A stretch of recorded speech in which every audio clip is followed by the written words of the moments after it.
नमस्कार। नमस्कार। मैं हूँ सपना खंडेलवाल, को फाउंडर ऑफ देवदीति फाउंडेशन। और आज हम आपके लिए लेके आए हैं देवदीति स्वाध्याय क्लब का एक और अनूठा सेशन, जिसमें हम वाल्मीकि रामायण कर रहे हैं। जैसा हम सबने देखा था कि सुग्रीव ने चारों दिशाओं में अपनी अपनी वानर सेना को विभाजित करके अलग अलग यूथपति को अपॉइंट करके और डायरेक्शंस में भेज दिया था। और हमने ये भी देखा था कि किस तरीके से सुग्रीव को पूरी ज्योग्राफी का, अर्थ की पूरी ज्योग्राफी के बारे में पता था। और जो सारे विवरण हमने एक सेशंस में अलग अलग देखे थे, east west north and south. उसके बाद हमने ये देखा था कि सुग्रीव को भी हनुमान जी पे ही सबसे ज्यादा ट्रस्ट था। सुग्रीव जानते थे कि अगर कोई ऐसा है जो सीता को ढूंढ सकता है, सीता मैया को, तो वो हनुमान जी कर सकते हैं। और राम ने भी ये जज कर लिया कि सुग्रीव का सारा ट्रस्ट हनुमान जी के ऊपर है। और राम जी ने भी, श्री राम ने अपनी ओन एनालिसिस से समझ लिया था कि जो भी कुछ करेंगे वे स्वयं हनुमान जी करेंगे। और अब हमें जो लेके जा रही है आगे, वो आशिमा जिंदल लेके जा रही है। आशिमा शुरू से जुड़ी रही है देवदीति के साथ, देवदीति स्वाध्याय क्लब के साथ, तो बहुत शुरू से जुड़ी रही है। बहुत होनहार है, बहुत हार्ड वर्किंग है और बहुत मेहनत के साथ सेशंस को प्रिपेयर करती है। तो without further ado, I invite Ashima to please come and carry the session forward. Over to you Ashima. Thank you Sapna ji for your kind words. और यहाँ पर सभी सेशन में जो लोग हमारे साथ हैं उनको बहुत बहुत नमस्कार। और मैं आज इस सेशन में कोशिश करूंगी कि यहाँ पर मैं आपको हनुमान जी के बारे में थोड़ी सी जानकारी दे सकूं। तो इसमें जो है जैसे ही किष्किंधा कांड स्टार्ट हुआ, तो किष्किंधा कांड से ही हनुमान जी का रोल स्टार्ट हो जाता है। तो हनुमान जी के बारे में रामायण, अगर हम ऐसे कहें कि रामायण का कोई इम्पोर्टेंस है, तो शायद मेरे को लगता है कि शायद ये गलत होगा। तो आज हम हनुमान जी का रोल इतना महत्वपूर्ण था यहाँ पर। पहले हम इसके लिए हमें पहले हनुमान जी के बारे में जानकारी होनी चाहिए कि हनुमान जी कैसे उनका जीवन स्टार्ट हुआ और उन्होंने क्या क्या किया और वो कितने बड़े भक्त थे। जब भी भक्ति का नाम आता है तो हनुमान जी सबसे पहले हमारे सामने एक आदर्श के रूप में प्रस्तुत हो जाते हैं। तो हनुमान जी की भक्ति के बारे में तो हम बचपन से सुनते आए हैं। हमें हमारे घर में ये फेमस था पहले हमें कि 12 बजे से पहले, रात को 12 बजे से लेकर सुबह के दोपहर के 12 बजे तक कोई भी हनुमान जी की पूजा नहीं करेगा, क्योंकि सब ये मानते थे कि हनुमान जी राम की सेवा में इस टाइम लगे हुए हैं, तो इसलिए उनको डिस्टर्ब करना तुम्हें पाप लगेगा। तो सब लोग हमारे वहाँ पे मंदिर भी 12 बजे के बाद ही खुलते थे। तो इस प्रकार जो है राम भक्त हनुमान के बारे में मैं आपको थोड़ा सा आज बताने की कोशिश कर रही हूँ।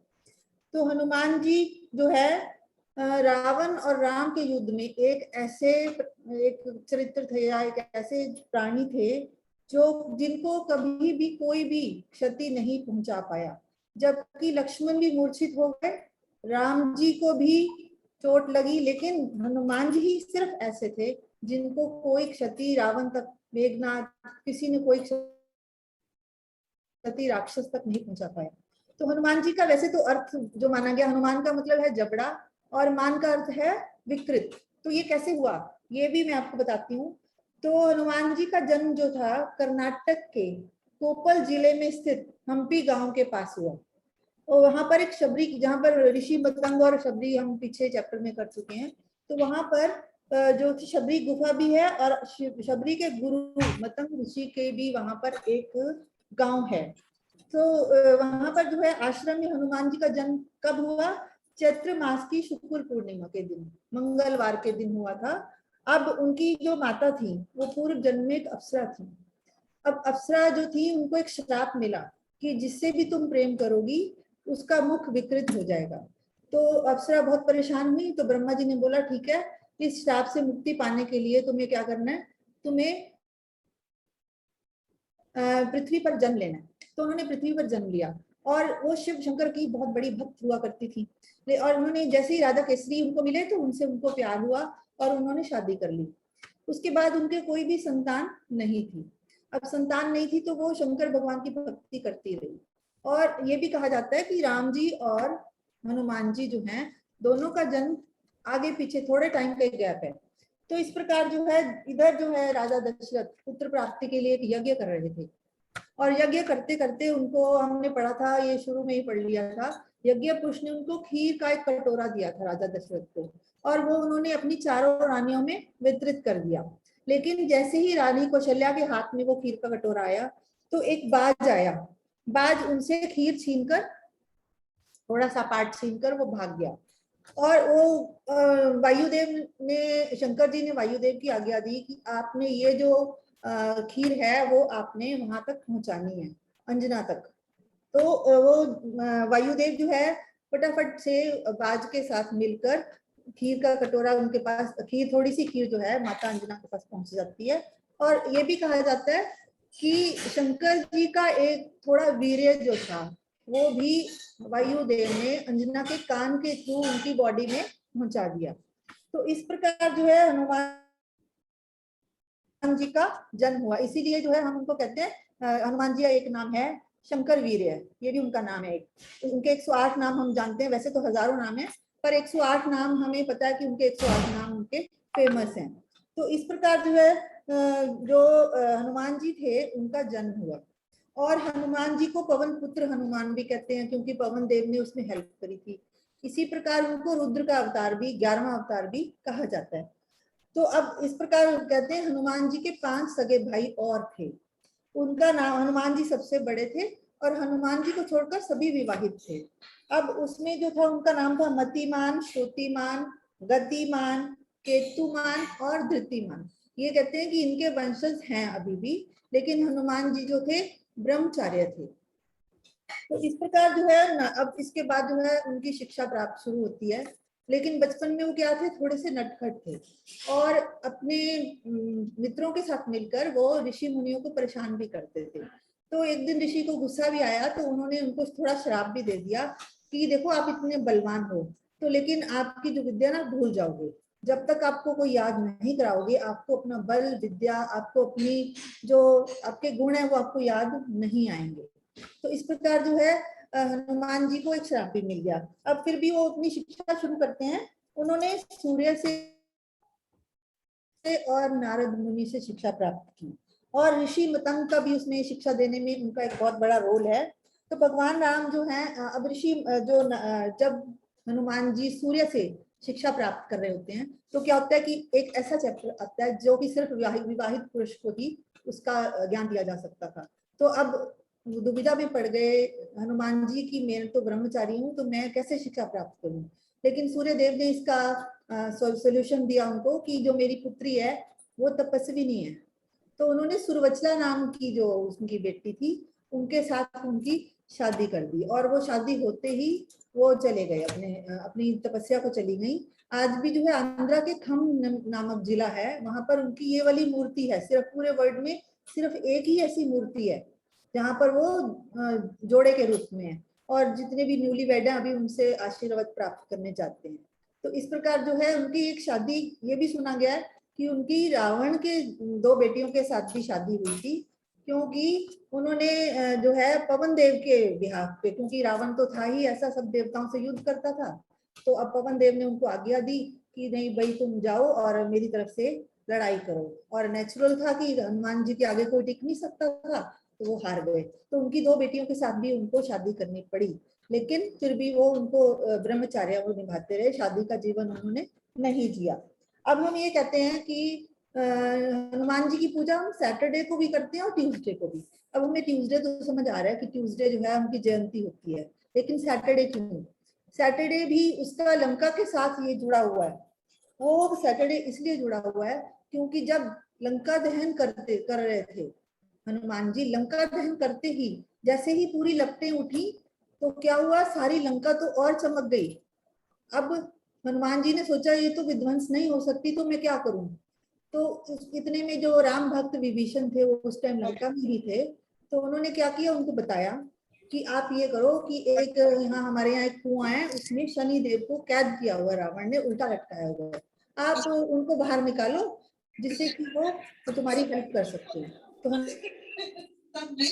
हनुमान जी ने यही, हनुमान जी ने क्या किया, उनको शनि को बाहर निकाला और शनि देव ने उनको फिर अपनी हेल्प करी, तो इस प्रकार पूरी लंका विध्वंस हो गई। और उस टाइम से कहते हैं कि हनुमान जी की पूजा शनिवार को भी स्टार्ट हो गई।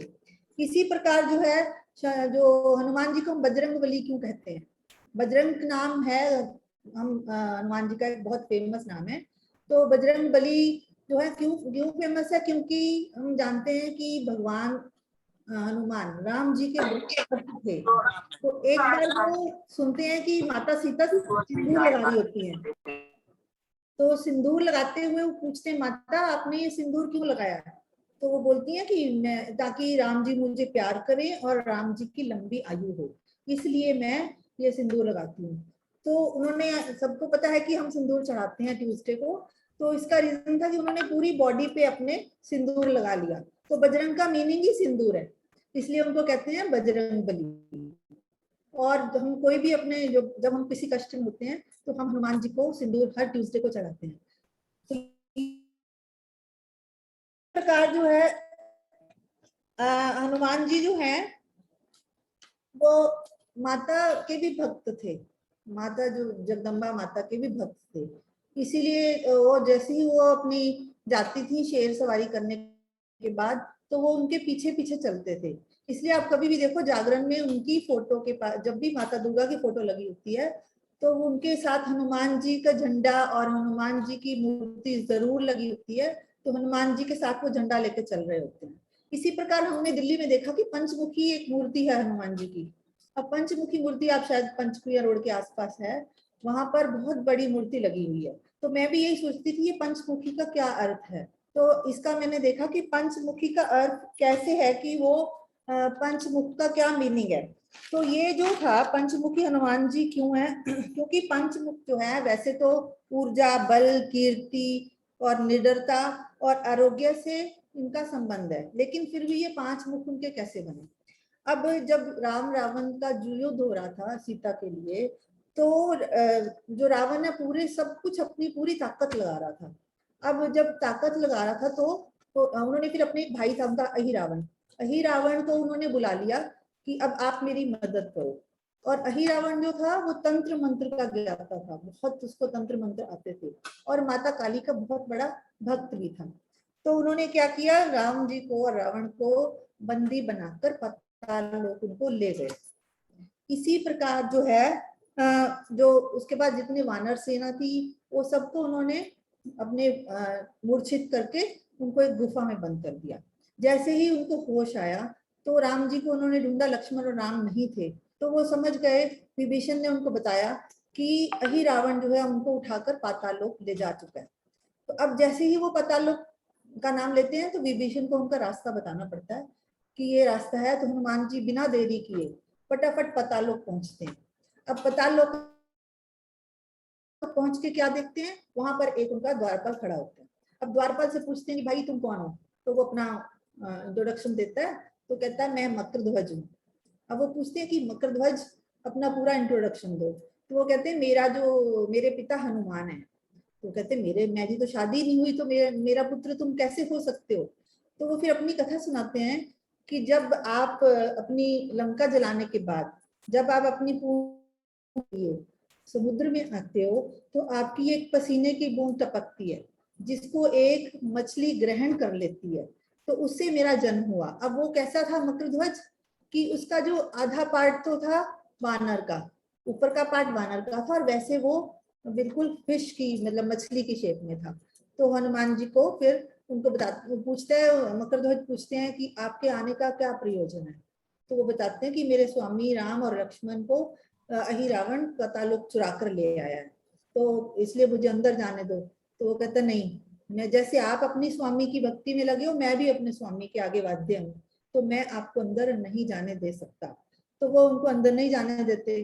अब जैसे ही वो अंदर नहीं जाने देते तो युद्ध करते हैं और हनुमान जी उसको अपनी पूंछ से बांध देते हैं और मूर्छित कर देते हैं, वो हार जाता है मकरध्वज, क्योंकि हनुमान जी से शक्तिशाली कोई था ही नहीं। तो इस प्रकार जो है वो अंदर देखते हैं जैसे गुफा में, तो देखते हैं कि राम और लक्ष्मण दोनों मूर्छित पड़े हैं और 5 दिशाओं में 5-5 दिए जले हुए हैं। तो मकरध्वज उनको बताता है कि, और बलि देने की तैयारी कर चुके होते हैं वो लोग, तो मकरध्वज बताता है कि अगर आपने अहिरावण को मारना है तो आपको ये सारे दिए एक साथ बुझाने पड़ेंगे। तो अब हनुमान जी क्या करते हैं, उनको हनुमान जी को विष्णु जी का और माता पार्वती का और यमराज का भी आशीर्वाद प्राप्त था। और आशीर्वाद इसलिए उन्होंने क्या किया, 5 मुख का रूप धारण कर लिया। उत्तर में वराह मुख था, दक्षिण में नरसिंह अवतार, पश्चिम में गरुड़ मुख, पूर्व दिशा में हनुमान जी का, और ऊपरी आकाश को हैग्रीव नाम का एक मुख उनका धारण हो गया। तो सब 5 हो गए, पांचों ने 5-5 दिए बुझा दिए, और इस प्रकार जो है उनका 5 मुखी भी एक बहुत फेमस हो गया। अब वो उनको लेकर वो और मकर ध्वज को उन्होंने वहां का पाताल लोक का राजा बना दिया, और वो अपने राम लक्ष्मण जी को लेकर वो आ गए। अब ये विष्णु जी ने उनको वरदान क्यों दिया, ये भी एक बहुत एक इंसिडेंट। विष्णु जी का सुदर्शन चक्र किसी ने चुरा लिया था एक बार। तो हनुमान जी के मन में आया कि मैं उनका सुदर्शन चक्र ढूंढ लूं, और सुदर्शन वो ढूंढ के ले आते हैं। इस प्रकार जो है उनको जो हनुमान जी सॉरी जो विष्णु जी होते हैं वो उनको एक बहुत वरदान दे देते हैं। तो इस प्रकार एक हम ये देखते हैं कि हनुमान जी को लाल रंग बहुत पसंद था। हनुमान जी को हम जब भी देखते हैं तो लाल रंग का लंगोटा या लाल रंग का झंडा ही हम इसको चढ़ाते हैं। इसका भी एक रीजन है कि जैसे हनुमान जी पैदा हुए, हनुमान जी को बहुत भूख लगी, तो उन्होंने माता को बोला कि माता मुझे भूख लगी है।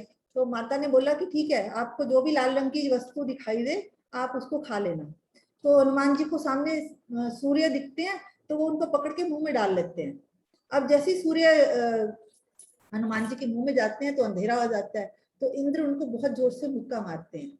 अब जैसे ही इंद्र उनको मुक्का मारते हैं तो वायु देवता को बड़ा गुस्सा आता है कि ये मेरे पुत्र को मार रहे हैं। तो उन्होंने क्या किया, अपनी अपनी गति रोक दी, जिससे कि सारी जो ऑक्सीजन थी लोगों को मिलनी बंद हो गई। तो अब उनको चोट लगी थी हनुमान जी को, तो पूरी सृष्टि के ऊपर जो है बहुत बड़ा संकट आ गया। अब उन्होंने फिर क्या किया कि उस संकट को मिटाने के लिए ब्रह्मा जी आगे आए, उन्होंने उनका ट्रीटमेंट किया और वरदान दिया कि आप हमेशा अमर रहोगे। और इसी प्रकार उनको इंद्र ने भी कहा कि आप महाबली रहोगे। सूर्य ने भी कहा कि आप बहुत इंटेलिजेंट बनोगे और हमेशा अजय रहोगे, आपके ऊपर कोई भी विजय नहीं प्राप्त कर सकता। और यमराज ने उनको इच्छा मृत्यु का वरदान दिया। वरुण देवता ने लंबी उम्र का वरदान दिया, और इसी प्रकार उनको ये भी कहा कि आपको पानी में कोई भी डुबो नहीं पाएगा, पानी आपको कभी भी कोई नुकसान नहीं पहुंचा पाएगा। तो इस प्रकार उनको बहुत सारे ये जो मिले। इसी प्रकार हम जो हनुमान जी के बारे में कहते हैं अष्ट सिद्धि नव निधि के दाता। तो अष्ट सिद्धि मतलब हनुमान जी हमें अष्ट सिद्धि देते हैं, लेकिन उनके पास भी तो अष्ट सिद्धि और नव निधि है। तो ये जो सिद्धियां हैं ये बड़े बड़े जो ऋषि मुनि हैं उनको बहुत सारी तपस्या करने के बाद प्राप्त होती हैं। लेकिन हनुमान जी क्योंकि इतने बड़े भक्त थे, उनको ये बिल्कुल नेचुरल वे में सारी सिद्धियां प्राप्त हो गई। तो सबसे पहले जो तो उनको सिद्धि मिली थी वो थी अणिमा। अणिमा जिसका मतलब है चमत्कारी। तो चमत्कारी उनमें क्या चमत्कार था, वो कभी भी अपना छोटा से छोटा रूप बना लेते थे। जब वो माता सीता को अशोक वाटिका में देख रहे थे तो पत्तों के बीच में छुप गए, पत्तों के बीच में बिल्कुल छोटा सा उनका रूप था, तो कोई भी राक्षस उनको देख नहीं पाया। फिर दूसरी उनकी थी महिमा। तो महिमा का मतलब है कि वो अपने शरीर को बहुत बड़ा भी बना सकते थे, बहुत विशाल। वो कब बनाया था उन्होंने, जब सुरसा के जब लंका जा रहे थे तो सुरसा ने कहा नहीं मैं तुम्हें खा जाऊंगी, तो वो एकदम से इतना बड़ा रूप बना लेते हैं। इससे क्या होता है कि वो उनके मुख में घुस के वापस निकल आते हैं। और तीसरी थी गरिमा। तो गरिमा में जो साधक है अपना जो वजन है विशाल, उतना ज्यादा पर्वत के समान विशाल वो अपना वजन कर सकते हैं। फिर है लघिमा। लघिमा वही फिर हो गया कि अपने आप को वो मोर पंख के समान हल्का बना सकते थे। ये भी इसीलिए वो उड़ पाते थे, इसलिए वो जो उड़ने की उनमें शक्ति थी। और अशोक वाटिका में वो पेड़ की शाखाओं के इधर से उधर वो उड़ते रहे, उनको जमीन पे आने की जरूरत नहीं पड़ी। इसी प्रकार है प्राप्ति, पांचवी उनकी है प्राप्ति। प्राप्ति का मतलब है किसी भी जो भी इच्छा वो करते थे उसी प्रकार की वस्तु को वो प्राप्त कर लेते थे। मतलब सबकी भाषा वो समझ आते थे, चाहे वो जानवर पशु पक्षी, वो सबकी भाषा को जान सकते थे। तो सीता माता को तलाश करते हुए भी उन्होंने सभी प्राणियों की जो लैंग्वेज थी, क्योंकि लंका की लैंग्वेज जो थी अलग थी, तो वो उन्होंने पूरी लैंग्वेज समझ ली। फिर था प्राकम्य। ये मतलब प्राकम्य ये इसीलिए क्योंकि पृथ्वी की गहराइयों तक इस सिद्धि प्राप्त करने के बाद कोई भी मनुष्य उसके बाद पृथ्वी की किसी भी गहराई तक जा सकता था। इसीलिए हनुमान जी कहाँ पहुंचे? पाताल लोक में पहुंच गए। फिर उसके बाद है ईश्वरत्व, ईश्वर के समान वो हो जाते हैं। और हनुमान जी जो कहते हैं अमृत प्राणी को जीवित भी कर सकते हैं। इसी वशिष्ठत्व, वशिष्ठत्व का मतलब वश में करना, वो अपनी सारी इंद्रियों को अपने वश में कर सकते थे। इसीलिए जो अगर हम अपनी इंद्रियों को वश में कर लें तो हम पूरी दुनिया को जीत सकते हैं। इसीलिए हनुमान जी में इतनी ताकत थी कि वो अपनी इंद्रियों को जीत कर वो पूरी दुनिया पर जीत का एक उनके जज्बा था। इसी पर उनके अष्ट सिद्धियां ये होगी। अब है नवनिधि, नवनिधि भी उनके पास है। नवनिधि में उनकी है जिसमें कि वो अपना दान की क्षमता रखता है, उनके पास जितना धन होता है वो दान कर सकते हैं। फिर है महापद्य, और महापद्य का मतलब है अपने संग्रहित धन को वो सिर्फ अपने धार्मिक लोगों को ही दान करते थे। मुकंद का मतलब रजोगुण संपन्न थे, वो राज्य कर सकते थे। नील, नील का मतलब होता है कि उनकी जो पीढ़ी, उनकी जो संपत्ति है वो 3 पीढ़ी तक चलती रहेगी। नंद, नंद का मतलब है कि वो अपने कुल के आधार थे, इसलिए हनुमान जी सबसे बड़े थे। मकर, मकर का मतलब हनुमान जी अस्त्रों का संग्रह कर सकते थे। कच्छप, कच्छप का मतलब है कि वो तामस गुण से संपन्न धन का स्वयं उपयोग कर सकते थे। इसी प्रकार शंख निधि, उनको ऐश्वर्य प्राप्त होता था। फिर है स्वर्ण, मतलब स्वभाव, उनके जो स्वभाव में हर टाइप का मिश्रित फल हमें मिलता था। तो इस प्रकार जो है उनके नवनिधि और अष्टनिधि और हम कहते हैं कि राम काज करिवे को अतुर, हर टाइम जो हनुमान जी थे हर टाइम राम जी का काम करने को आतुर रहते थे। इसलिए उनमें जो है एक चुटकी की प्रथा, हम देखते हैं कि चुटकी का भी एक बहुत फेमस है हनुमान जी की चुटकी। तो वो चुटकी कैसे बजी ये भी हमें देखना पड़ेगा कि किस प्रकार वो है चुटकी बजाने की प्रथा शुरू हुई। तो जब हनुमान जी का जब राज्याभिषेक हुआ रामचंद्र जी का, तो हनुमान जी उनके साथ साथ अयोध्या में आ गए। अब जैसे वो अयोध्या में आए तो उनको रामचंद्र जी को एक सच्चा सेवक प्राप्त हुआ, तो वो सारी चिंताएं उनकी दूर हो गई। अब हनुमान जी क्या करते थे कि सब काम रामचंद्र जी के स्वयं करते थे। और एक दिन सीता माता को ये लगा कि हनुमान जी बहुत काम करते हैं और रेस्ट नहीं करते, तो इस प्रकार जो है हम जो है उनको किस प्रकार अपना दे सकते हैं, आराम दे सकते हैं। तो सबने कहा ठीक है, हम सब लोग अपने अपने काम डिवाइड कर लेते हैं, और काम डिवाइड करने के बाद फिर हम हनुमान जी को रेस्ट दे पाएंगे। तो हनुमान जी से बात की, लेकिन हनुमान जी को बहुत दुख हुआ कि मेरे जो राम जी की सेवा है वो मेरे से छीन जाएगी। तो इस प्रकार उन्होंने क्या किया फिर, तो वो ठीक है भगवान, आप ये चाहते हैं सारे भाई आपके काम से आपकी सेवा में लगना चाहते हैं, तो ठीक है, मुझे सिर्फ आप एक ही सेवा दे दो। उन्होंने बोला क्या सेवा चाहिए तुम्हें? तो बोले ठीक है, जब आपको जमाई आएगी, जब आपको उबासी आएगी ना, तो मैं सिर्फ चुटकी बजाऊंगा, बस इतनी सेवा मुझे दे दो आप। तो उन्होंने कहा ठीक है, ये तो उनको लगा कि बहुत सरल कार्य है। लेकिन हनुमान जी अब पूरे टाइम कक्ष में बैठे रहे। तो सीता माता ने बोला कि आप जाओ, अब तो रामचंद्र जी के सोने का समय है। तो उन्होंने बोला नहीं, पता नहीं प्रभु को कब जमाई आ जाए और मेरे को चुटकी बजाने का मेरा काम रह जाएगा। तो उन्होंने क्या, तो सीता माता बड़ी परेशान हुई कि उसके बाद उन्होंने बोला अच्छा ठीक है, रामचंद्र जी बोलते ठीक है, अब जब तुम चुटकी बजाओगे मैं तभी जमाई लूंगा, तुम सो जाओ। तो हनुमान जी क्या करते हैं, हनुमान जी करते हैं कि छत पे चले जाते हैं और कहते हैं ठीक है, मैं जागता रहता हूँ, जब भगवान को जरूरत होगी तो मैं चला जाऊंगा। बैठे बैठे वो राम धुन में लग जाते हैं, और लगते लगते एक बार इतने रम जाते हैं कि वो चुटकी बजाना शुरू कर देते हैं, नाचना शुरू कर देते हैं, और ये भूल जाते हैं कि मेरी चुटकी से तो भगवान राम परेशान हो जाएंगे। जितनी बार वो चुटकी बजाते उतनी बार रामचंद्र जी को जमाई आती। अब राम सीता माता परेशाान हो गई, राजवैद्य को बुलाया गया, गुरु वशिष्ठ को बुलाया गया। तो वशिष्ठ जी जैसे ही आते हैं, वैद्य कहते हैं नहीं, ये तो कोई प्रभु की लीला है, इनके स्वास्थ्य तो एकदम ठीक है। तो फिर वो सोचते हैं वशिष्ठ जी कि प्रभु की इतनी तबीयत खराब है और हनुमान जी कहाँ है? हनुमान जी तो ऐसा हो नहीं सकता कि रामचंद्र जी की तबीयत खराब हो और हनुमान जी ना हो। तो ढूंढते हैं सब मिलके उनको।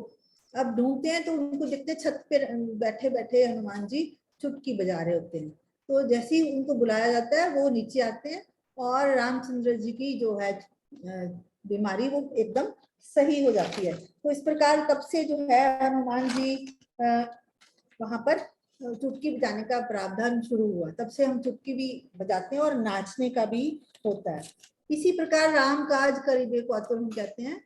एक और है कि जब राम रावण का युद्ध हो रहा होता है, तो राम रावण का जब युद्ध होता है तो नागपाश में उनको मेघनाथ बांध देता है। अब इस समस्या का समाधान सिर्फ और सिर्फ हनुमान जी के पास था। हनुमान जी ने क्या किया, गरुड़ को जाकर ले आए, हनुमान जी ने उनकी ये नागपाश काटा, तब वो एकदम ठीक हो गए। क्योंकि लक्ष्मण जी का तो हमें पता है कि वो लाने जो भी उन्होंने जड़ी बूटी लाए थे वो उठाकर, तो वो लक्ष्मण के लिए लाए थे। तो राम एक ऐसा भी कहा जाता है कि एक बार उनकी रामचंद्र जी से युद्ध भी होता है हनुमान जी का। युद्ध कैसे होता है कि राजा ययाति जो जिनकी हम पिछले सेशन में स्टोरी सुन चुके हैं, तो राजा ययाति जो है वो वाल्मीकि जी के साथ उनका युद्ध होता है। वाल्मीकि क्योंकि रामचंद्र जी के गुरु होते हैं, तो वो वाल्मीकि जी उनको हुक्म देते हैं कि आप इनका वध करो, राजा ययाति का। तो अब रामचंद्र जी गए, लेकिन ययाति भागता हुआ माता अंजना के पास आते हैं कि मेरी रक्षा करो। और माता अंजना क्या करती है, हनुमान जी को इसका काम दे देती हैं कि आप जो है इनकी रक्षा करो। अब हनुमान जी बड़ी दुविधा में होते हैं, तो वो क्या करते हैं कि हनुमान जी उनको युद्ध करते हैं। तो जैसे ही रामचंद्र जी बाण चलाते हैं, वो राम नाम जपने लगते हैं, और जैसे ही उनके ऊपर ब्रह्मास्त्र का प्रयोग होता है, वो भी उनकी प्रदक्षिणा करके लौट आता है। तो इस प्रकार क्या होता है कि फिर वो वाल्मीकि कहते हैं नहीं, अब जो है अब मैं कुछ नहीं कर सकता, वो नतमस्तक है कि आपका बहुत बड़ा भक्त है। तो इस प्रकार वो युद्ध में भी वो कुछ नहीं कर पाते, और हनुमान जी जो है एक सब लोग उनको राजा ययाति को जीवन दान भी प्रदान कर देते हैं। इसी प्रकार हम कहते हैं इसमें जो आता है राम रसायन तुमरे पासा, एक ये लाइन है राम रसायन तुमरे पासा, ये भी इसका भी एक क्या रसायन है उनके पास। जो वैसे तो राम का रसायन है, राम रूपी रसायन उनके पास था। इसके अलावा भी रावण को पता था कि जो हनुमान जी हैं वो उनके पास एक विशेष तरह के गुण हैं, जिसके कारण चाहे वो कितना भी बलवान, उसने कहा भी था कि है कपि एक बल साधा, कि जो तुम्हारी सेना में रामचंद्र जी दुखी हैं, लक्ष्मण भाई की सेवा में लगे हुए हैं, विभीषण हमेशा से डरता हुआ आया है, अंगद तुम बच्चे हो, जामवंत बूढ़ा हो चुका है, मुझे सिर्फ और सिर्फ डर किससे है, हनुमान से। क्योंकि हनुमान जी में संयम है कि वो उनको पता है कि किस प्रकार हमें जीवन जीना चाहिए, उनको शील है, उनमें उनका चरित्र है। वो उन्होंने शादी कर ली लेकिन फिर भी ब्रह्मचर्य व्रत निभाते रहे। इसी पर धैर्य है, धैर्य ऐसे है जब हम देखते हैं कि किष्किंधा में जाते हैं राम और लक्ष्मण, तो एकदम से उनको पहले देखते हैं, ऑब्जर्व करते हैं कि ये कौन है, बाद में पूछते हैं, पहले ऑब्जर्व करते हैं कि भाई है तो ये कोई क्षत्रिय है, लेकिन एकदम से उनके ऊपर बात करने नहीं जाते। इसी प्रकार वो बातचीत में निपुण है, कैसे है ये हम पढ़ चुके हैं। और उनमें एक अन्वेषण, जिसको कोऑर्डिनेशन भी है, उनमें कोऑर्डिनेशन भी कोऑर्डिनेट करते हैं। जैसे लक्ष्मण जी को गुस्सा आता है सुग्रीव पर, तो वो कोऑर्डिनेट भी करते हैं, उनको आगे पूरा युद्ध कैसे करना है, किस प्रकार करना है, वो भी एक ये उनके पास 6 प्रकार के रसायन थे। और राम रसायन तो उनके पास उनका सबसे बड़ा गुण था ही। इसी प्रकार ये कहते हैं कि जो हनुमान जी हैं वो उनका जो अस्तित्व है आज भी है।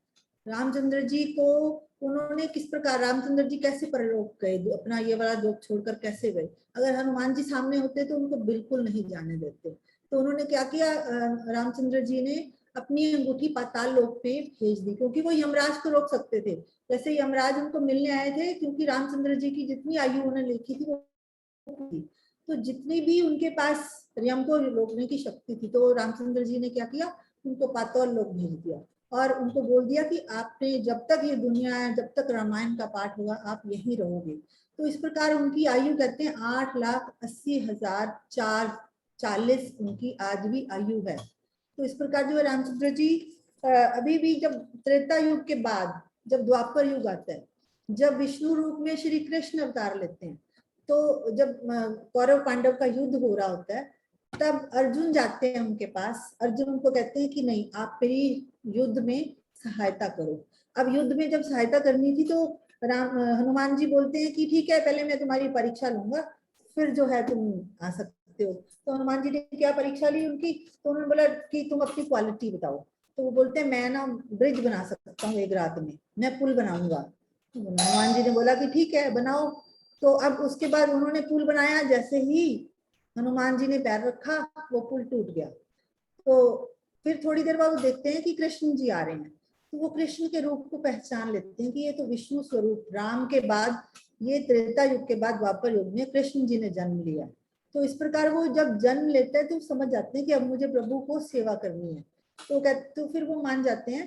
तो उसके बाद फिर वो झंडे के रूप में उनके रथ पे रहते हैं, आगे कृष्ण जी सारथी होते हैं और उनके रथ के ऊपर जो झंडा लगा होता है उसमें हनुमान जी रहते हैं। और ये भी कहा जाता है कि जैसे ही युद्ध समाप्त होता है तो उनको कृष्ण कहते हैं कि इस वाले जो रथ से जल्दी उतर जाओ। जैसे ही वो उतरता है, क्योंकि हनुमान जी चले जाते हैं और जो रथ है वो एकदम खत्म हो जाता है। अगर वो अर्जुन वहीं खड़े रहते तो शायद अर्जुन बच ना पाते। तो इस प्रकार उन्होंने धर्म युद्ध इस वाले में भी उनकी बहुत हेल्प की। तो इस प्रकार जो है हनुमान जी का हम देखते हैं कि बहुत ही ज्यादा रामायण में आगे आगे हम देखते रहेंगे कि क्या क्या उनका रोल है। और कहते हैं कि वो चारों वेदों के ज्ञाता भी थे। जैसे वो अशोक वाटिका पहुंचते हैं तो वो अपनी लैंग्वेज उस टाइप की सीता माता को बताते हैं ताकि उनको समझ आ जाए। तो मतलब वहां की हर टाइप की लैंग्वेज समझते भी थे, लेकिन उन्होंने साधारण मानव वानर रूप में से वो एक बार सूक्ष्म रूप से आकर वो सीता माता को दर्शन देते हैं और उन्हीं की लैंग्वेज में बात करते हैं, जिससे कि हमें पता चलता है कि बहुत इंटेलिजेंट, बहुत बुद्धिमान और बहुत चारों वेदों के ज्ञानी थे वो। तो ये हनुमान जी की कोई भी जो है मूर्ति, उसमें हम देखते हैं कि बल है, बुद्धि है। तो इस प्रकार सब प्रकार, मतलब रामचंद्र जी के भक्त, अगर हम भक्ति का स्वरूप देखें तो सबसे पहले हमें ध्यान आता है हनुमान जी का। और अगर सिर्फ बल और भक्ति में, और अगर हम सिर्फ भक्ति देखें तो शायद राम और भरत भी आपस में बहुत बड़े एक दूसरे के मतलब भ्रातृ प्रेम वाला एक आदर्श थे। तो इस प्रकार जैसे ही वो लोग अब जाते हैं, अपने सीता माता की खोज कर रहे होते हैं, तो हनुमान जी और तार तार जो उनका सेनापति होता है और अंगद सीता जी की खोज करते करते वो दक्षिण दिशा में चले जाते हैं। अब दक्षिण दिशा में जब वो जाते हैं तो वहां पर बहुत सारी गुफाएं, पर्वत, सरोवर, वृक्ष, झाड़ियां, सब में वो सीता जी को खोजते हैं, लेकिन उनको सीता माता कहीं भी दिखाई नहीं देती। और एक ये ऐसा जंगल में पहुंच जाते हैं जहां पर ना पानी होता है, ना मनुष्य होता है, एक सुनसान जंगल होता है एकदम। और सिर्फ क्या था, एक वन था। तो वन में, उस वन में जानवर नहीं थे, पशु पक्षी नहीं थे, फल फूल नहीं थे, और ना ही कोई औषधियां, बेलें, लताएं, कुछ नहीं था। नदियां भी वहां पर नहीं थी। वहां पर वो सोचते हैं कि जंगल कैसा जंगल है जहाँ पे कुछ बिल्कुल सुनसान है, यहाँ कुछ नहीं है। तो फिर वो उसके बारे में पता करते हैं तो वो देखते हैं कि वहां पर एक कुंड नाम का तपस्वी रहता था। वो बहुत बड़ा तपस्वी था। अब वो तपस्वी जो था नियम से सब काम करता था, लेकिन एक बार उनके 10 वर्षीय पुत्र की मृत्यु हो जाती है। तो वो श्राप दे देते हैं। वहां उनको बहुत गुस्सा आता है कि जिस जिस वन में इतनी पेड़ पौधे थे वहां पर अब ये सब बिल्कुल भूर्थल की तरह, बिल्कुल रेगिस्तान की तरह यहाँ हो गया। तो वहां पर भी वो लोग सीता और जी को खोजते हैं, रावण को खोजते हैं, लेकिन दोनों का कहीं भी पता नहीं चलता। तो वो आगे बढ़ते चले जाते हैं। इसके बाद वो एक भयंकर वन और आगे चलते हैं तो एक और भयंकर वन आता है, वहां पर उनको असुर दिखता है। तो एक बार सबको लगता है शायद रावण यही है। तो जैसे वो असुर उनको दिखता है तो बहुत खुश होता है कि मैं इनको मारकर खा जाऊंगा। लेकिन जैसे ही वो उनके असुर जो है मुक्का तान कर खड़ा हो जाता है कि मैं इनको मारूंगा। इतने में अंगद क्या करते हैं, अंगद भी बहुत बलवान होते हैं, तो अंगद उसके मुंह पर एक मुक्का मार देते हैं राक्षस के, और राक्षस वहां मर जाता है।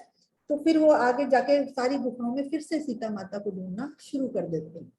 तो ऐसा करते करते वो है जो बुद्धिमान अंगद है, सब निराश हो जाते हैं क्योंकि अब टाइम भी खत्म होने वाला था और सबको सुग्रीव से डर भी लग रहा था। तो अब जो है सब निराश होकर बैठते हैं।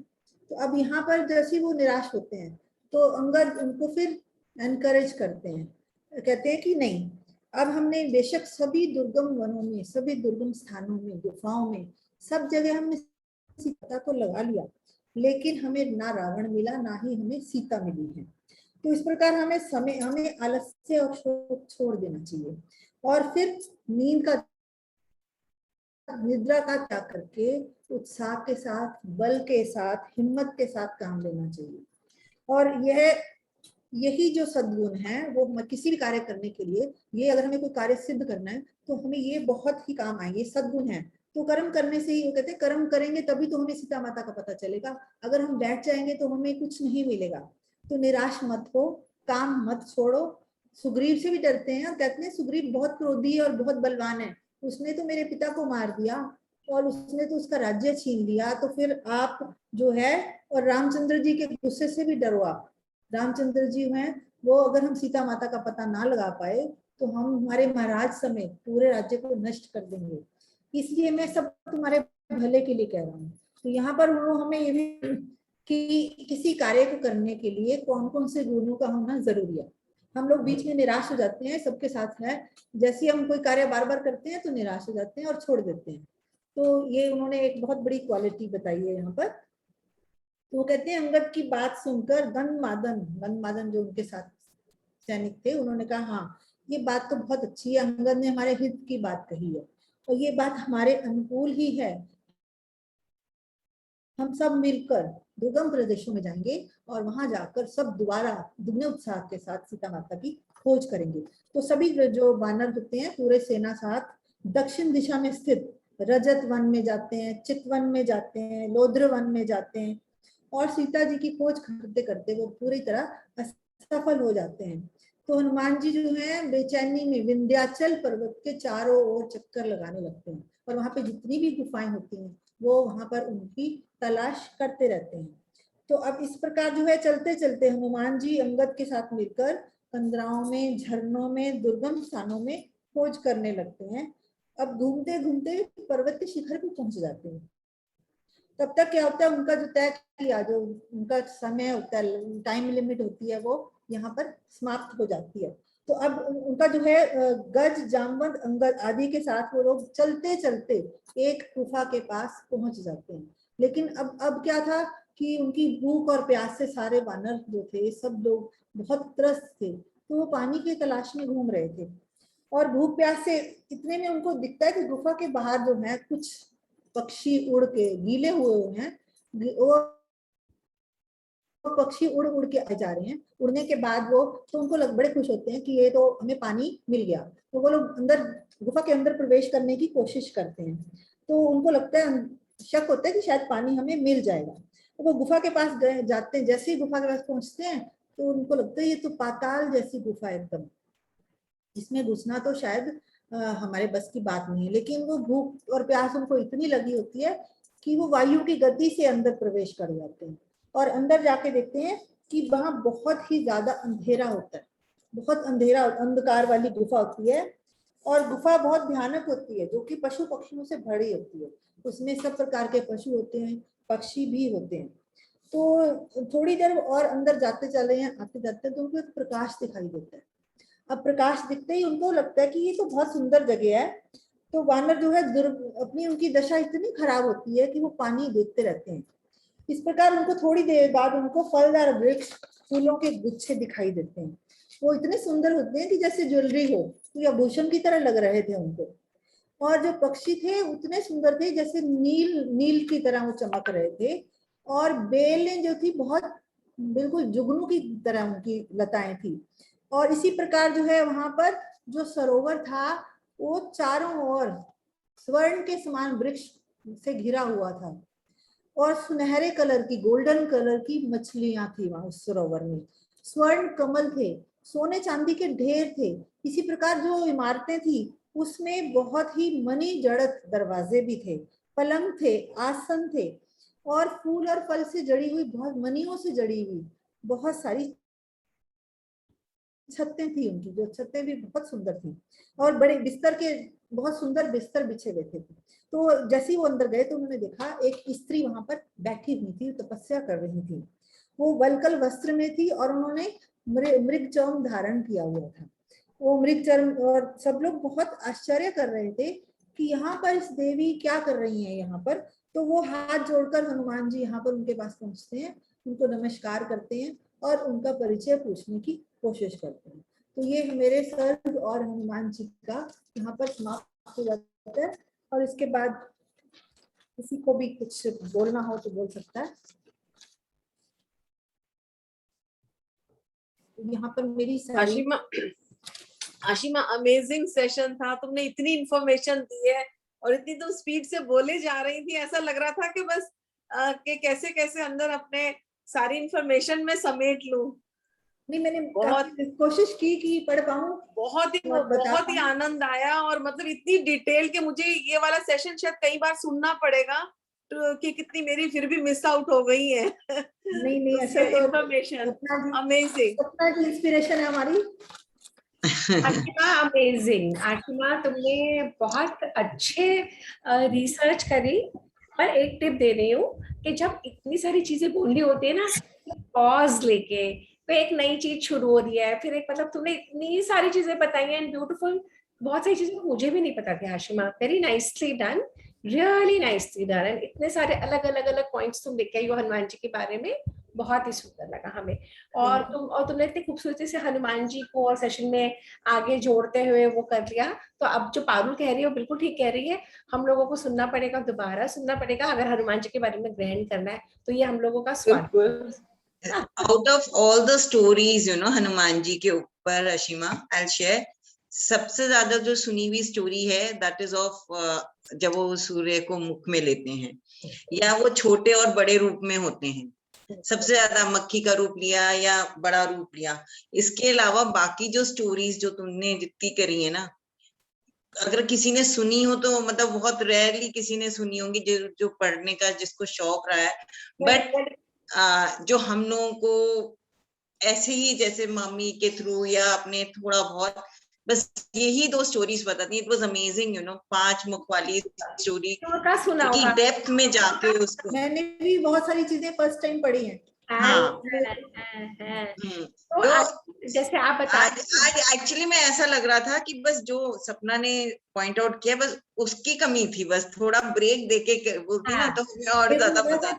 मेरे को लग रहा था टाइम कम है तो मैं सब बता दूं। कोई नहीं, अगले सेशन में फिर हो जाता।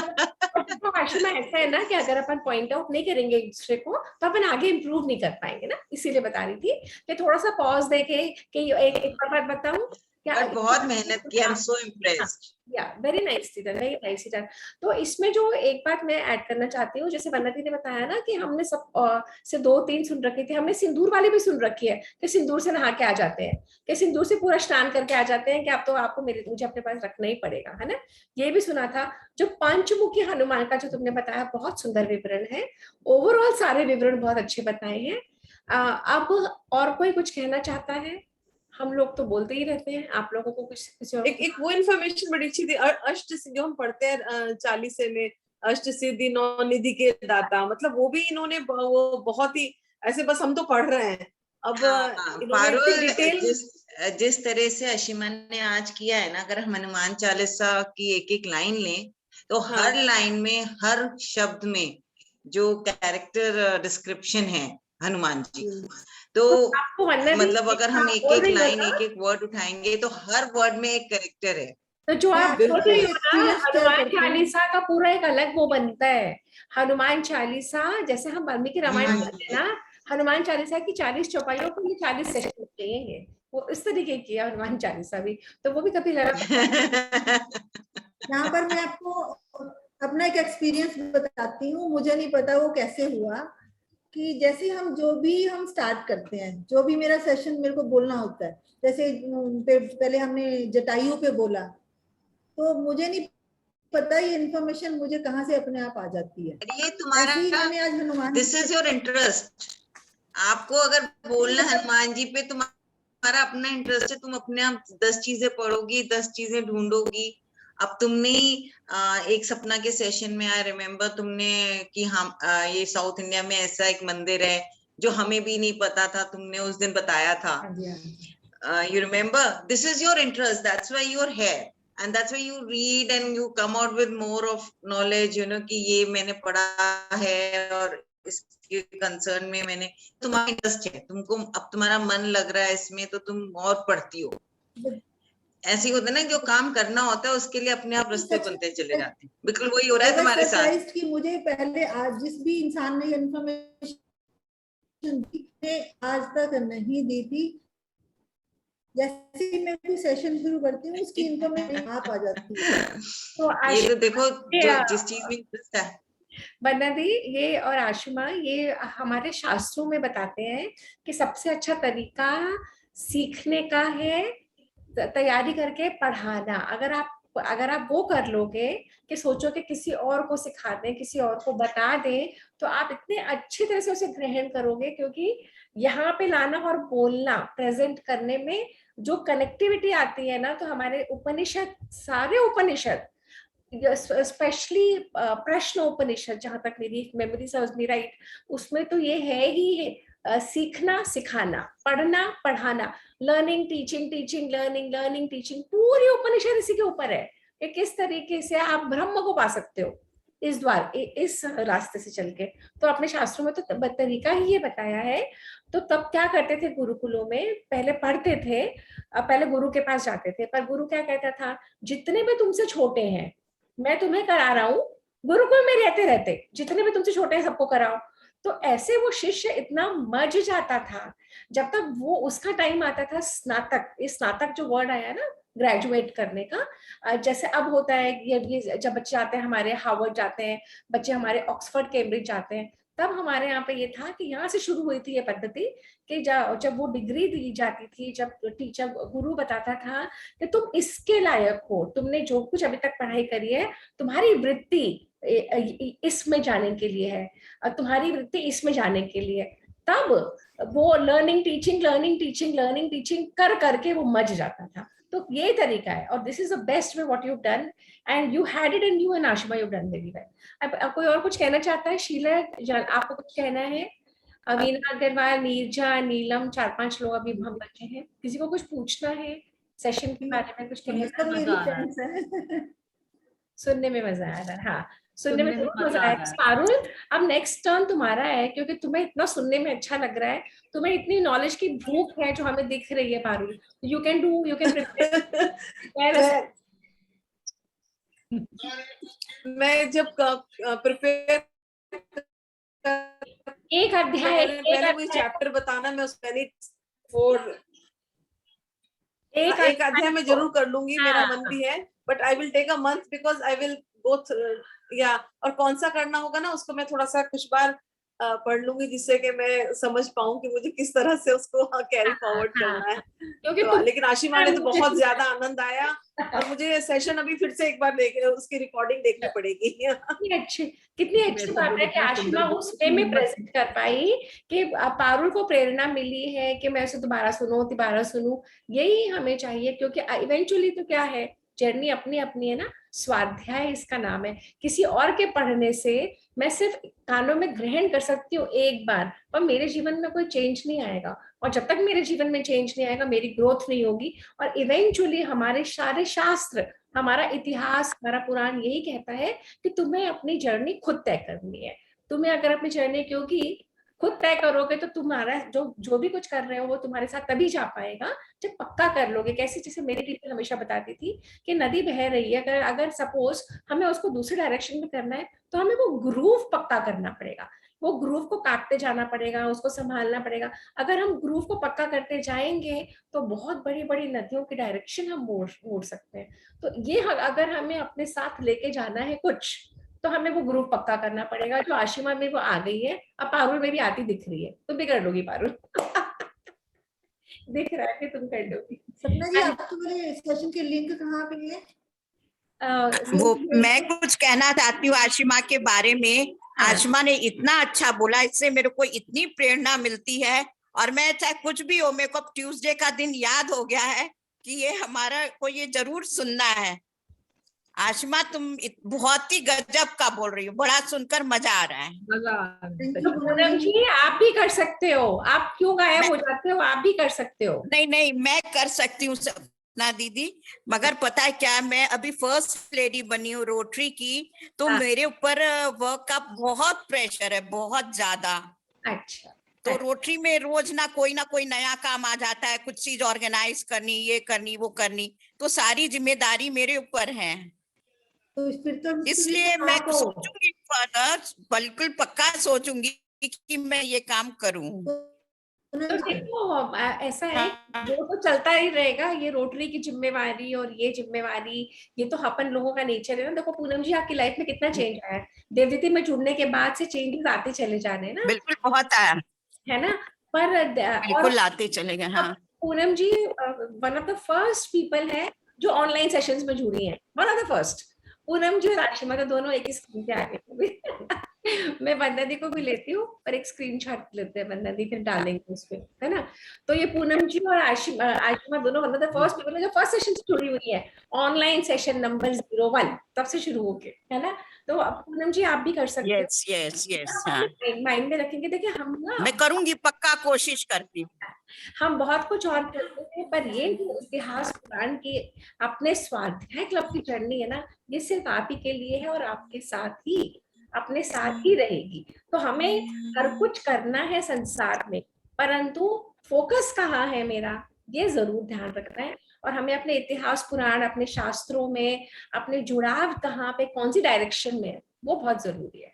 तो ये करते रहे। पूनम जी आपका गायब हो गए, आप नहीं दिख रहा। अच्छा चलिए, तो इसके साथ कोई और कुछ कहना चाहता है? शीला तुम कुछ कह रहे थे क्या? अच्छा, एक मैं स्क्रीनशॉट ले रही थी, वो तैयार में नहीं क्या? उनको लगा मेरी फोटो आएगी।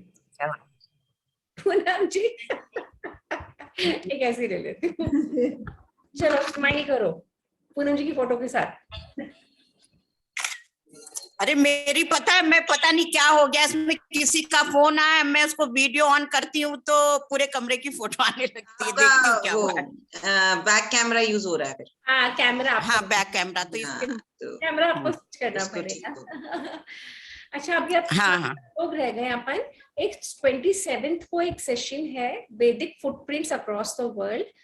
कोई किसी संस्था ने, देवदीदी फाउंडेशन की ऑनलाइन सेशंस की वजह से हमें बुलाया है, इनवाइट करा है टॉक करने के लिए। तो मैं लिंक डाल दूंगी अपने ग्रुप्स में, जो भी सुनना चाहेगा जरूर आइएगा उसमें, है ना। तो वंदना दी, if you want to say something else, 4:55 we have 5 minutes. अच्छा ठीक है, तो लेट्स ओके वन सेकेंड। अभी तो मैं सब कुछ ग्रहण करने की कोशिश में हूँ, मुझे भी पारुल की तरह 4 बार ही सेशन सुनना पड़ेगा। चलो अच्छी बात है ना, पर आशिमा की तुम लोगों को मोटिवेट कर पा रही हो, और तुमने इतनी सुंदर सुंदर छोटी छोटी किवदंतियां, तो जिस तरह से आशिमा ने आज प्रेजेंट करा है ना, तो हम लोग पहले जो कर रहे थे, मैंने उस समय भी कहा था कि हमें वाल्मीकि रामायण में भागने की क्या जरूरत है, हमें इंटरेस्ट लेके, क्योंकि हम अपनी ग्रोथ के लिए कर रहे हैं। हमें किसी ने कनपट्टी पे बंदूक तो रखी नहीं कि खत्म करना है। तो जो हम पहले करने की कोशिश कर रहे थे, मैं यही कहना चाह रही थी कि उतना करें जो हम ग्रहण कर पाए। Let's bring the other knowledge also, क्योंकि ये अदर नॉलेज भी हमें नहीं पता, हम लोगों को पता ही नहीं है। अब आशिमा को बहुत बातें नहीं। That's it. एक्चुअली में क्या, रामायण की स्टोरी तो सबको पता है, बट ये जो इसके साथ जुड़ी चीजें हैं वो नहीं पता। तो जैसे हनुमान जी के बारे में एक कथा पता होगी, 2, बट बाकी नहीं पता थी। नहीं पता ना, तो हम खुद पढ़ाई कर रहे हैं या किसी को सुना रहे हैं, तो उसमें बहुत फर्क पड़ता है, क्योंकि जो उनके साथ की रिलेटेड स्टोरीज हैं वो they are more important, because वो ऐसे क्यों किया, क्यों उनका नाम पड़ा, क्यों वो ऐसे छोटे हो सकते थे, बड़े हो सकते थे। For every character in Ramayan, it's not only Hanuman ji, for all the characters. Exactly. तो जब हम पढ़ते हैं इस तरीके से, हम अपनी नॉलेज को कंसोलिडेट करते हैं, बहुत समझ में आता है, और तब हमें वैल्यू समझ में आती है। हमें समझ में आता है कि जो शास्त्र हमारे हैं, ये इतिहास, महाभारत रामायण को इतिहास क्यों कहा गया, ये और जब हम लोग, भगवान ने चाहा तो हम लोग रामायण वाल्मीकि का खत्म करके महाभारत जरूर करेंगे। जब महाभारत पढ़ेंगे हम लोग, आंखें खुली की खुली, जो हम समझ नहीं पाते हैं, छोटी छोटी चीजें जो हमारे कल्चर से जुड़ी हुई हैं, जिनके फुटप्रिंट्स कहाँ कहाँ मिल रहे हैं हमें पता ही नहीं, हमें दूर कर दिया गया, रामायण से दूर कर दिया गया, महाभारत से। तो ये बहुत बहुत बड़ा काम है जो देवदीदी फाउंडेशन के द्वारा हो रहा है, और जो इसमें डायरेक्टली शामिल हैं। भगवान एक्चुअली ब्लेस अस ऑल कि हम इस पाथ पर रहें और हम ये करते रहें, क्योंकि ये मामूली चीज नहीं है। जैसे ही लोग रामायण और महाभारत का नाम सुनते हैं ना, ओल्ड फैशन, सुपरस्टिशियस, तो बेसिकली ये जो ट्रेडिशन नॉलेज को जो ओल्ड फैशन कहा गया और जो यूरोपियन नॉलेज को मॉडर्न कहा गया, ये कॉलोनाइजर्स ने किया। उन्होंने ये हमारे मन में डाला कि जो कुछ हम लेके आ रहे हैं वो मॉडर्न है, जो कुछ तुम्हारे पास था वो ओल्ड फैशन, आउटडेटेड, सुपरस्टिशियस, उसका कोई तंत नहीं है, वो माइथोलॉजी। वो डालते चले गए और हम लेते चले गए और अपनी ही चीजों को हमने छोड़ दिया। और जब हम ही ने छोड़ दिया तो हमारे बच्चे और हमारे पोते थे तो मतलब इट्स गॉन फॉर जनरेशंस। अब भी हम कितने सारे लोग हैं, 5, 7, 10, 15 आते हैं सेशंस के ऊपर, 15-20 बाहर देख लेते होंगे, 25 देख लेते होंगे, पर धीरे धीरे जब ये नॉलेज समझ में आए कि लोगों को इसकी रेलेवेंस, तब लोग जुड़ते चले जाएंगे। तो ये हम जो कर रहे हैं ये पोस्टेरिटी के लिए हो जाएगा वरना दी, क्योंकि ये सेशंस यूट्यूब पे अवेलेबल है ना। तो हमारा जितना योगदान है हम कर देते हैं, बाकी वो करेगा, करवाएगा, है ना। तो इसी के साथ हम वाइंड अप करें क्या? वरना देखो, जब कोई चीज नई शुरू होती है ना, लोग जुड़ते देर से हैं। जब आपने ऑनलाइन सेशन शुरू किए थे, कितने कम लोग जुड़े थे initially from Devditi also, even I was not there. So जब भी नया काम शुरू करते हैं, 50 सेशंस कर लिए थे मैंने। हाँ, और ये भगवान ने करा। जैसे आज आशिमा ने बोला ना कि मैंने मुझे जटायु के ऊपर करना था, अपने आप आता गया। ऐसे ही अपने आप होता है, हम नहीं करते। ये जो मैंने 4-5 सुग्रीव की जर्नी पे बना दिया, ये वाकई मैंने नहीं करा। पर अगर हम सोचे कि हम जरिया मात्र हैं, निमित्त मात्र हैं, और जहां अहंकार आया वहां खत्म, क्योंकि हमने किया ही नहीं बना दी। वो करवाते ही चला जाता है, वो किसी को वीना बना देता है। वो किसी वीना जी ने हैंड रेज किया है। वीना जी, आपने कुछ कहना है? जी, हाँ। मैंने आपके ना सभी सेशन शुरू से अटेंड किए हैं, बहुत ही सुंदर हैं। हम रोज सुबह ना पार्थ सारथी की गीता पढ़ते हैं, करीबन 2 सेशंस होते हैं हमारे, और भागवतम भी करते हैं। लेकिन ये रामायण का सेशन जो एवरी ट्यूसडे हो रहा है आपका, बहुत ही अच्छा है। मुझे लगता है ट्वाइस अ वीक करिए आप लोग, बहुत ही सुंदर है। और जी, आप पार्थ सारथी जी की गीता पढ़ रहे हैं? जी, पार्थ सारथी की from I think twice or thrice we have read that Gita, you know, So and I it is so, started my journey with Partha Sarathy ji. yes, And I was one of his in the 90s. I'm talking about 30 years yeah. ago. One who, she's one of our friends, Nina. She's from Dubai, US, and she's taking up the sessions since 2 or 3 years, and it is now 3rd time we are reading Partha Sarathy's, and we are reading. We are listening to his videos of Vedanta series also. Okay. So his student Deepti ji and Vishwa ji are my teachers now. For about 25 years, I started my journey with Partha Sarathy ji. Yeah. My Vedic heritage. Yeah. The friend of ours who's taking, she also started with him long back, and she's into Deepak Chopra's meditations also. And like she's I should say she's a very big social worker, and she has adopted many villages. Her Nike Foundation is a foundation who's providing about 1 lakh this midday meals to 1 lakh students. Wow, awesome. Yeah, that's great work. And where are you from, Veena ji? Where are you from? I'm from Bombay, Lokhandwala, Andheri. And who introduced you to the sessions, to these? Nina Naik. Nina Naik. See, Vanda, we don't even know from where, from who, from how the links are being created. Absolute, matlab, itne achhe hai na, itne achhe, she has reached the absolute now. That's wonderful. That's really nice. Very good. And even your sessions are very nice. I've been attending from the beginning, and every Tuesday I make it a point to read it. And one question is there for today's also. Actually, I don't remember that Shankar Suvan Keshari Nandan. Actually, जो कि हनुमान जी थे वो भी शंकर जी के ही रूप थे, और केशरी नंदन, वो केशरी एक संत जी थे जो गुफा में बैठे हुए थे, तो उनके थ्रू वो मतलब पता नहीं, अभी कंप्लीटली मुझे बोलना नहीं आ रहा या एकदम क्लैरिटी नहीं है मेरे माइंड में, लेकिन मैं जरूर ये थोड़ी सी कथा सुनाऊंगी आप लोगों को नेक्स्ट टाइम। डेफिनेटली कर लीजिए। और जी आप बताइएगा, हमारे संस्कार शास्त्रों में कई तरह के जी पुत्र बताए गए हैं। एक तो जी बायोलॉजिकल पुत्र वो होते हैं, औरस जी पुत्र हैं, ऐसे हाँ 8 तरीके के पुत्र बताए गए हैं। जैसे इंग्लिश जी में कोई गॉड फादर कहता है, कोई अपना जी ओन फादर होता है, ऐसे अलग अलग तरीके के हैं। ऐसे ही तो आप स्टडी हाँ करेंगे, ये मेरे भी माइंड में था, पर आप करके हाँ बताइएगा। ये हाँ जी आप करके हाँ, बताइएगा मैं उसको कि थोड़ा कितने तरीके के रिवाइज पुत्र हैं। करूंगी और जरूर नेक्स्ट टाइम बताऊंगी जरूर। जरूर जरूर। थैंक यू तो सो मच जी। वेलकम। तो वरना दी, आपको 2 लोग और आज मिल गए हैं। आपको वीना भी मिली है, वीना जी भी सेशन लेंगी, और पारुल पारुल भी मिली है। तो between the 4 of you now the journey has to carry forward. Very nice thank you so knowing you, much. Veena ji, and you are surely, are you there in our WhatsApp group, Vedic the Swadhyay Club? Are you there? Yes yes You are there. Yes yes of course. She is there. आपके Indian sari concept में भी हूँ और देवदीति में भी हूँ। Okay, great. I mean both of them. Okay, great. ऐसा है कि स्वाध्याय क्लब में हो आप? हाँ, स्वाध्याय क्लब देवदीति से ही जुड़ी हूँ ना, मतलब मुझे लग रहा है स्वाध्याय क्लब। चैलेंज में है मन्ना दी। ये आप अपना नंबर एक बार चैट पे डाल देंगे तो हम आपको जोड़ देते हैं, जिसमें पर्टिकुलरली स्वाध्याय के सेशंस होते हैं, स्वाध्याय क्लब के। तो ये आज का स्वाध्याय ही है ना आपका? स्वाध्याय। हाँ, तो इसमें हूँ मैं। अच्छा चलिए, ठीक है। ओके वन्ना दी, can we wind up now?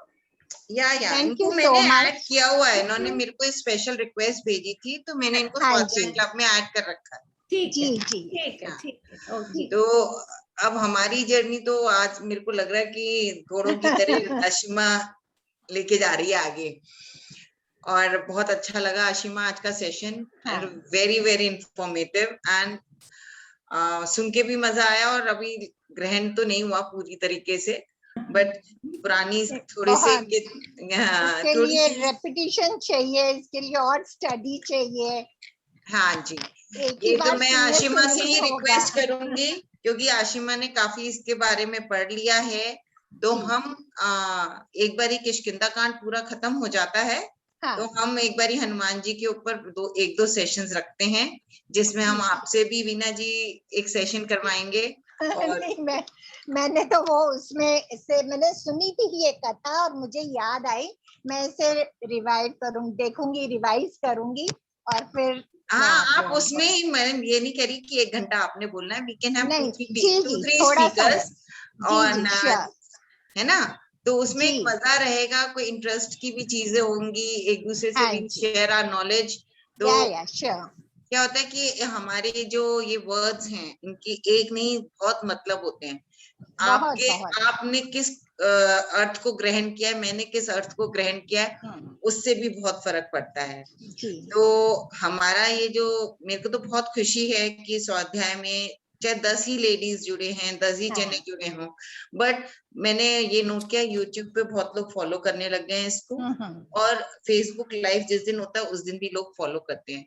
तो I am not at all dishearten कि कम लोग हैं, ज्यादा लोग हैं, इवन 5 लोग होते हैं तो सेशन जितने भी 5 लोग हो, चाहे 10 हो, चाहे 7 हो, but they should be disciplined in doing things. हाँ, that is more important. और इससे बढ़िया एग्जांपल सपना और आशिमा से तो कोई और मिलेगा नहीं आपको डिसिप्लिन का। तो सारे यहाँ डिसिप्लिन लोग ही आए हुए हैं। तो अब जो देवदीति की ये मुहिम है, उसके अंतर्गत जो बच्चों के लिए हमने करा है प्रोग्राम, वो सैटरडे आएगा, और स्टोरीज हैं, कथा कहानियां, वो कुछ भी मैं नहीं, कभी कुछ कभी अटेंड करती हूँ हाँ, आपका। seen you there a lot. तो हमारी कोशिश ये है कि हम बच्चों से अपने कल्चर रिवाइवल को शुरू करें। यहाँ की 50 साल की उम्र में आके हम डोर पकड़ने हाँ। की कोशिश कर रहे हैं तो उनको पहले से ही डोर पकड़ाएं जी। कि भाई ये दिशा में चलना है तुम्हें। हाँ हाँ, तो very हमारी true. जो ये कोशिश है, हम हर सैटरडे 1 बजे कहानी लेके आते हैं, जिसमें हमारी पूरी कोशिश ये होती है कि हम उनको अपना अपना इतिहास, अपना कल्चर, अपनी हाँ। लैंग्वेज सब कुछ सिखाने की कोशिश करते हैं कि बहुत एटलीस्ट जरूरी है। Bare minimum the kids actually should know. हमारी भी ये जो पाठ सारथी की क्लासेस चलती हैं वंदना जी, ये शाम के समय बच्चों की भी हैं, तो they are also into Gita right now at the age of 8-10 से, और श्लोकास भी इतने सुंदर बोलते हैं, and everything is in English, like evening session for children and even हमारी वीना जी यही कोशिश है कि बच्चों को हिंदी भी समझ में आए। हाँ, नहीं, तो अगर आप हिंदी हमारी स्टोरीज का सेशन सुनेंगे तो हम हिंदी इंग्लिश मिक्स करते हैं, जिससे क्योंकि आजकल मैंने नोट किया है कि घरों में बच्चों से हिंदी में बात ही नहीं करते हैं, तो उनको बिल्कुल हिंदी आती ही नहीं है, बोलचाल वाली हिंदी भी नहीं आती। तो हमारी कोशिश ये है, मैं भी एक सेकेंड इसी बात पे हिंदी भी उतनी आनी चाहिए।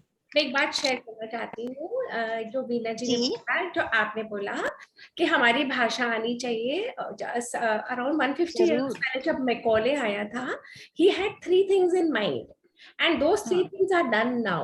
He had कि मैं इन लोगों को ऐसा बना दूं कि ये अपनी भाषा में एक सेंटेंस में ढंग से नहीं बोल पाए, इन्हें हमारी भाषा की हेल्प लेने की जरूरत पड़े। अब ये मेरे ही एक सेंटेंस में देखिए, मैंने इंग्लिश का कितनी बार यूज कर लिया, मैंने इंग्लिश का यूज कर लिया। सेकंड उसके माइंड में, सेकंड उसने ये करा कि इन्हें अपने रिचुअल्स, कल्चर, ट्रेडिशन पे इतनी जबरदस्त इंफीरियोरिटी फील होनी चाहिए, ये मैं करके जाऊं। थर्ड मैकॉले ने ये करा कि he wanted to leave brown Englishmen behind, कि ये सिर्फ दिखने में भारतीय होंगे, बाकी इनकी पद्धति, इनकी बोलचाल, इनकी भाषा, इनके माइंड में यूरोपियंस का मैं इतना जबरदस्त प्रभाव छोड़ दूं कि कुछ इंफीरियर समझेंगे। और हमने वो कर लिया। हम लोग मेरे एक सेंटेंस में 8 बार इंग्लिश के शब्द निकल गए, है ना। तो हम लोग यही कोशिश करते हैं कि हम अपने बच्चों को बचा सकें और हिंदी करवा सकें। That's what we are trying to do. बिल्कुल, अपनी लैंग्वेज तो पहले आनी चाहिए। और जो खुशी और प्रेम वो बोलकर होता है, वो इंग्लिश में नहीं आता। नहीं होता। तो अब मेरी जो टॉक है परसों के लिए, so they want me to talk in English and I told them I can do it in English, but English is a very inferior language. It cannot communicate in entirety what we want to say about our own culture. But so what you want to express, हमेशा हिंदी में बहुत अच्छी हो जाती है। Absolutely. And with these words, everybody is weak. And we thank Ashima today for a wonderful session. Ashima, बहुत ही सुंदर ढंग से आपने किया। और अगली बार का सेशन कौन लेंगे वो हम उस पर बता देंगे वंदना दी। जो भी कोई सेशन देगा वो ग्रुप पे शेयर कर लेंगे। एंड आप सब लोगों का बहुत बहुत धन्यवाद, आप लोग सेशन में जुड़े। और मिलते हैं पहले शुक्रवार को फॉर अ सेशन ऑफ वैदिक हेरिटेज अक्रॉस द वर्ल्ड, फिर सैटरडे को पंचतंत्र और पुराणों की कहानियां, और फिर ट्यूसडे को फिर मिलते रहेंगे आपसे। बाय।